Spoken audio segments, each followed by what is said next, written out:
మనిషి టాలెంట్ని previous cinema ఫ్లాప్లు అవి డిసైడ్ చెయ్యవు.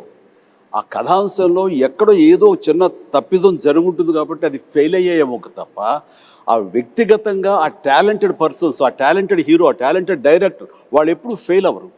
అందుకని హిట్ అయినా ఫ్లాప్ అయినా ఆ కంటెంటే తప్ప మనుషులుగా ఇంత ఇంత విజయాలు చూసినటువంటి మనుషులుగా, ఇంత ప్రజాదరణ పొందినటువంటి టెక్నీషియన్స్గా, ఆర్టిస్టులుగా వీళ్ళు ఎప్పుడు ఫెయిల్ అవ్వరమ్మా.